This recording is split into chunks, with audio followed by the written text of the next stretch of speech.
There have been all sorts of arguments against the approach that we had taken in the past. At some point, the National Assembly vetoed it, saying that it was a money bill, that it was proposing a charge on the consolidated fund.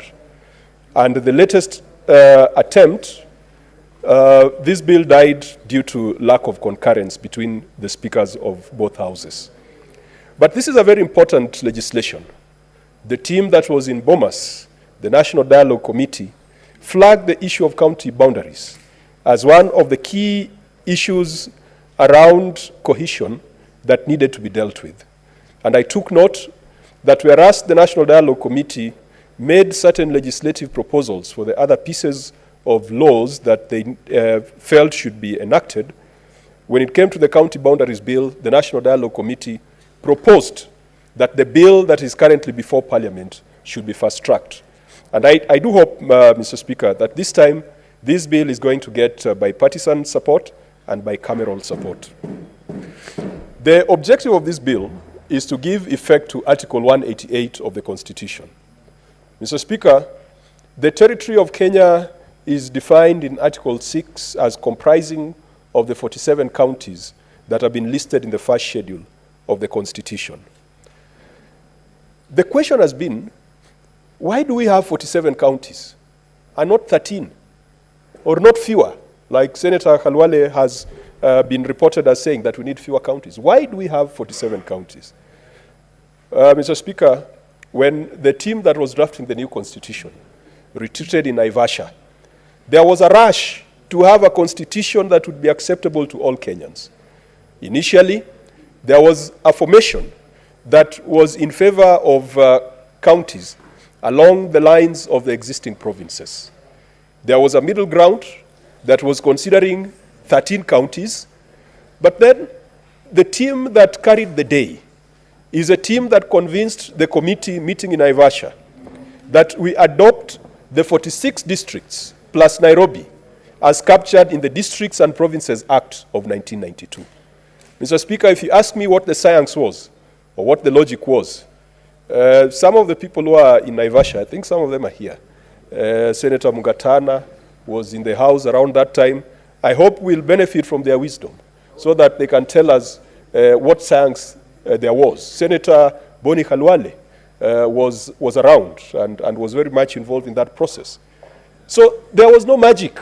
We just said, okay, let's take the Districts and Provinces Act of 1992. Mr. Speaker, in 1992, Kitui had just been split, and Kitui had gotten a new district. But that new district had not been gazetted, as at the time, people were in Naivasha. And so that is why the senator for Kitui still feels that we should have a 48th county along the lines of the districts that were there then. So that's the reason why we have 47 counties. Are they economically viable? That's a completely different question. Are the boundaries natural, or they are man-made, or they've been gerrymandered to take into account certain clan or tribal issues? I guess that's still up for discussion. Where do counties begin and end? That is another vexing question. Just last week, Nyamira and Kisii, otherwise very good neighbors, they speak the same language, they have the same history. Nyamira and Kisii, people are fighting over a market in Keroke. And you ask yourself, so what does this market have to do to challenge age-old cultural ties, people who speak the same language from the same clans? And if we are not careful, we are going to lose lives. In Vihiga, between Vihiga and Kisumu, there's a big fight about Maseno. And there is no session that we have held where we have not had a petitioner from Vihiga. In fact, it keeps the Demolition Committee and the Lands Committee very busy. Issues to do with Vihiga. Makueni and Taita Taveta. Makueni and Taita Taveta are fighting over, I think there's a center called Mtituandei. And it's driven by concerns around revenue. The governor, Makueni, wants to collect revenue in Mtituandei. The people of Taita Taveta are saying that is historically their city, their town. Kericho Kisumu, Mr. Speaker, sometimes I fail to understand why we neighbors sometimes have to fight over issues of boundary. And yet, these are communities that have known each other even before they knew the white man. The people who live in Kisumu and the people who live in Kericho, most of them are generally Luos, and members of the Kalenjin community. We knew each other before we knew the colonialists. But then issues of boundaries separate us. Isiolo and Meru, there have been issues, and it is on record that there are about 40 petitions with regards to county boundaries. Some of those petitions have come before the Senate, others have gone to the National Lands Commission, and others have found their way in court. So where counties end and begin is not captured in the Constitution.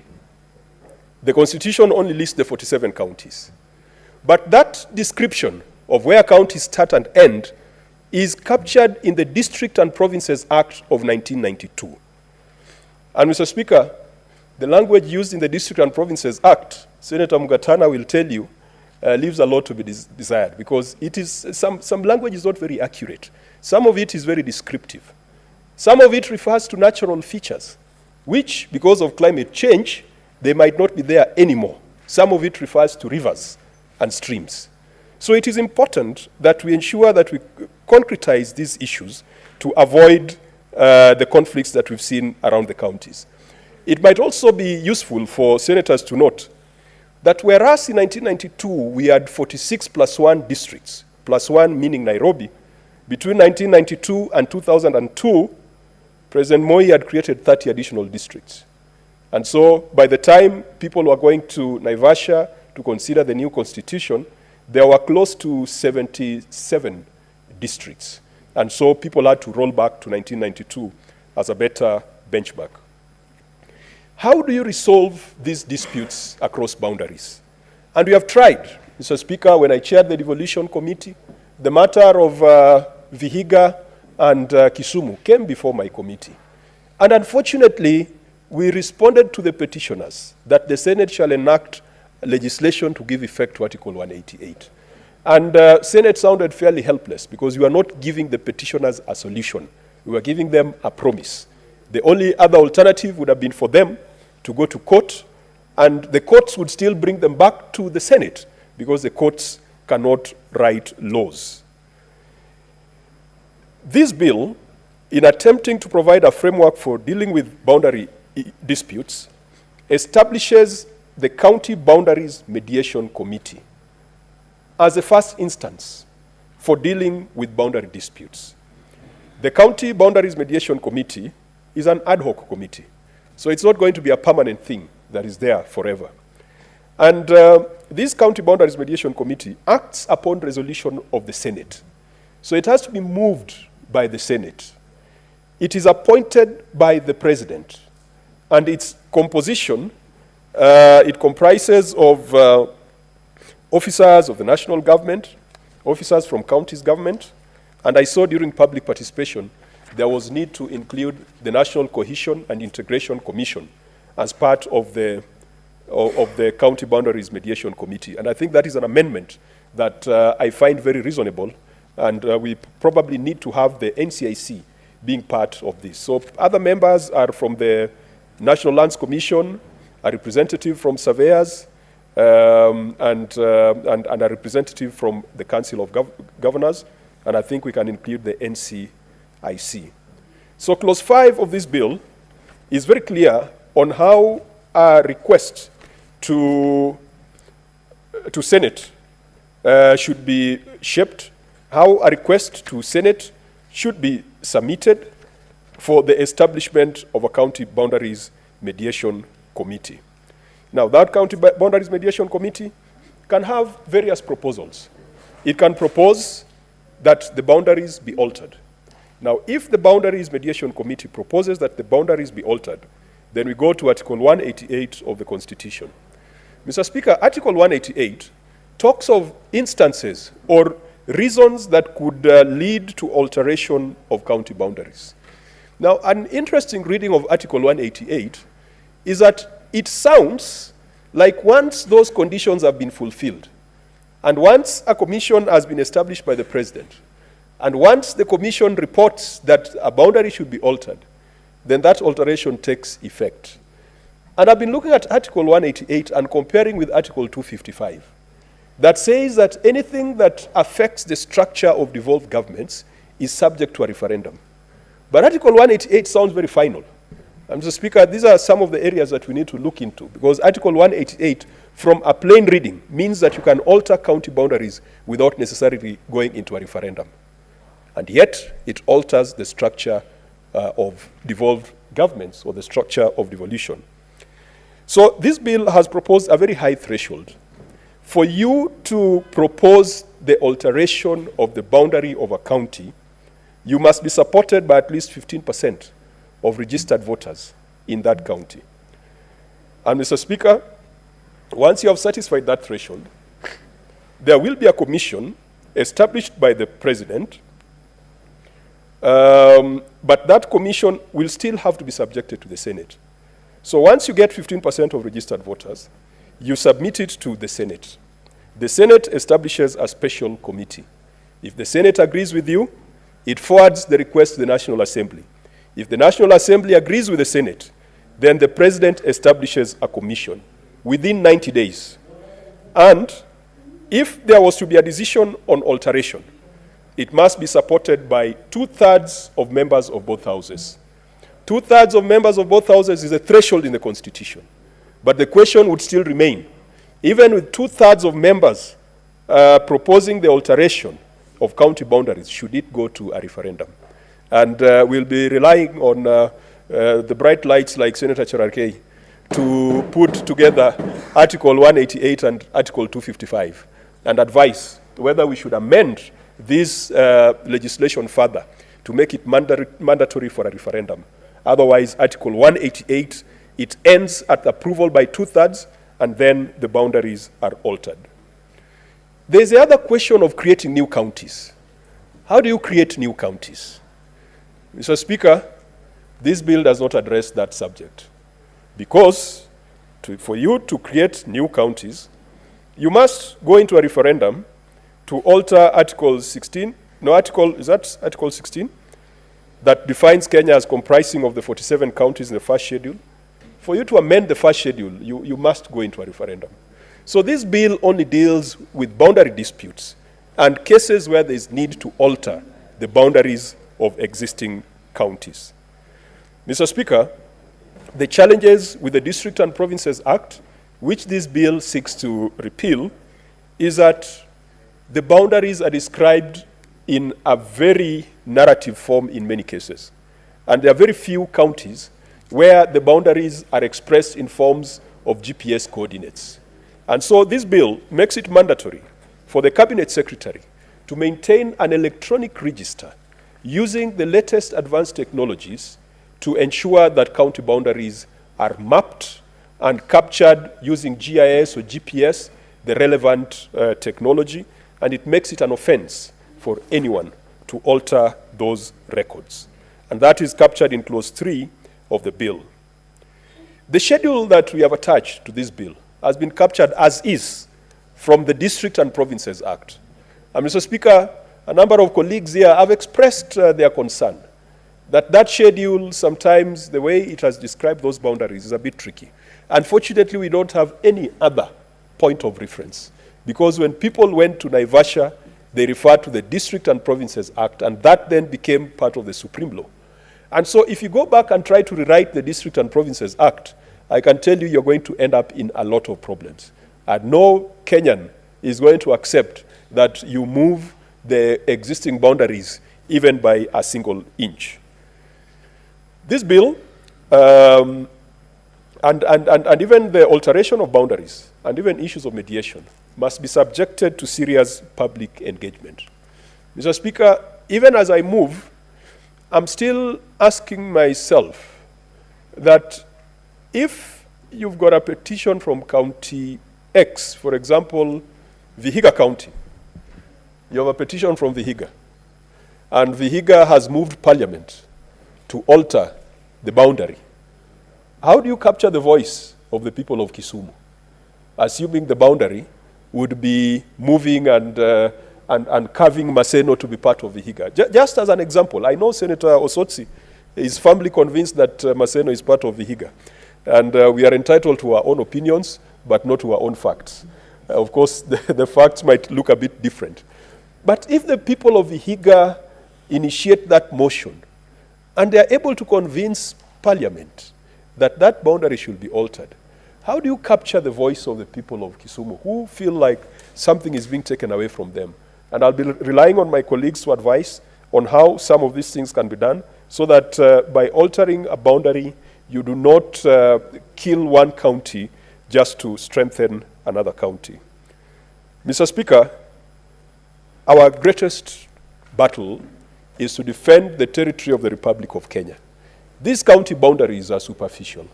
And I want to implore Kenyans that we don't need to be killing each other over issues of boundaries around counties.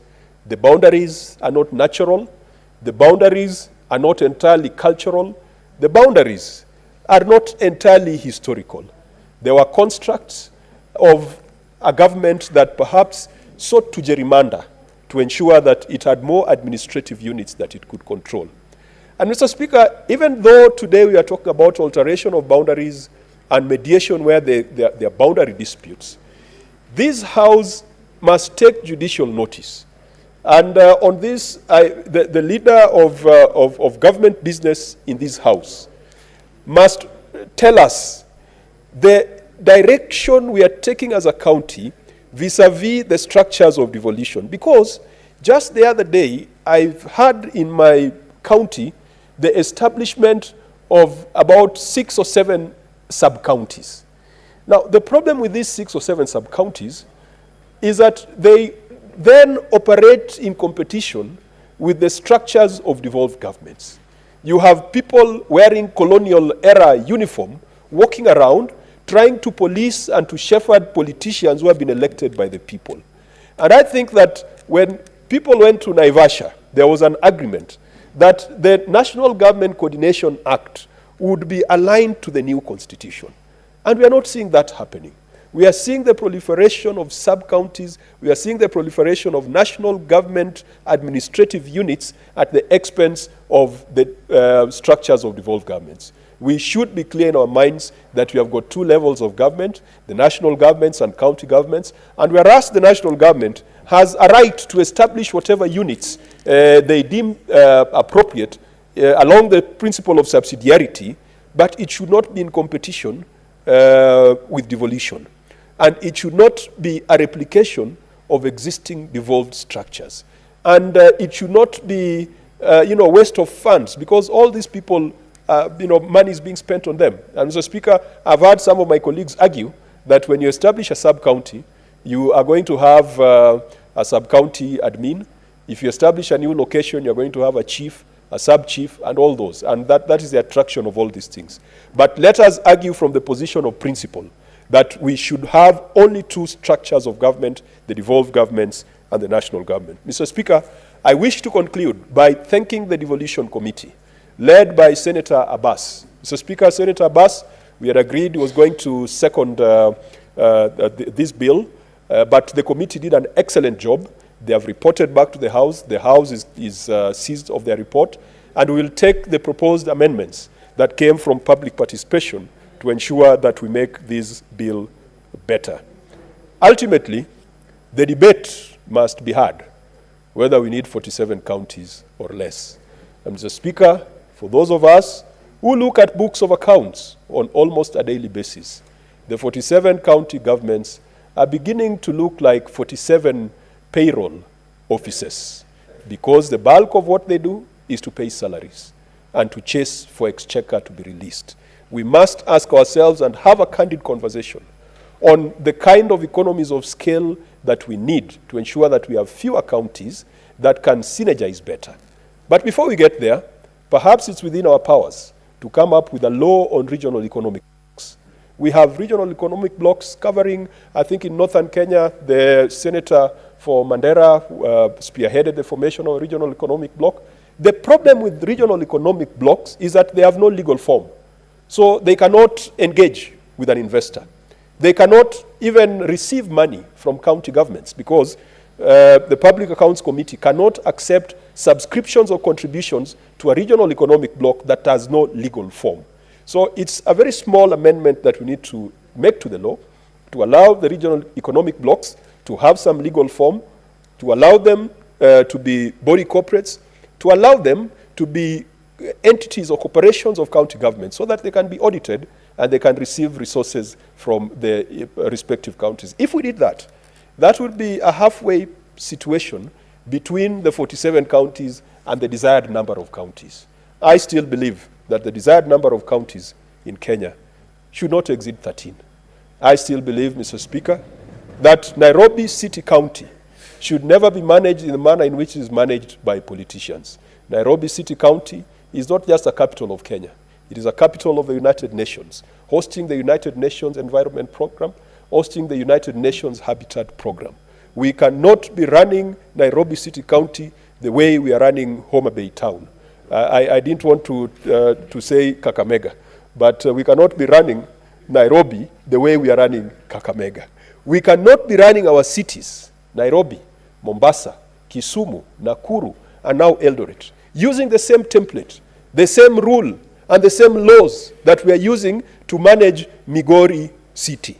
Migori City on the border of Kenya and Tanzania. I still believe that that is a hard conversation that we must push. And leader of majority, I hope that you're going to revive your legislative proposal, which once you came to this house and convinced us that Nairobi should be managed differently. And I still admire your courage then, until the then governor for Nairobi accused you of doing some things with him in toilets, and then you disappeared. Mr. Speaker, with those remarks, I beg to move, and Senator Abbas was to second me. His absent Senator Sifuna was to second me. He says he left his notes in his car. Majority Leader, I pray that you be kind enough to second this bill because it's a bipartisan bill, and Senator Sotsi is also keen on seconding, as long as he does not claim Maseno on the floor of this House. Thank you, Mr. Speaker. I beg to move. Okay, Majority Leader, second the bill. Thank you, Mr. Speaker. Mr. Speaker, I rise to second this bill by Senator Moses Kajwang, a man who likes to keep his options as many as possible in many affairs in his life. That's why even in seconding, you can see how many people he has lined up to second this particular bill. Mr. Speaker, sir, this is an extremely important bill that has been through the corridors of this House for quite a long time. Yet it is an extremely important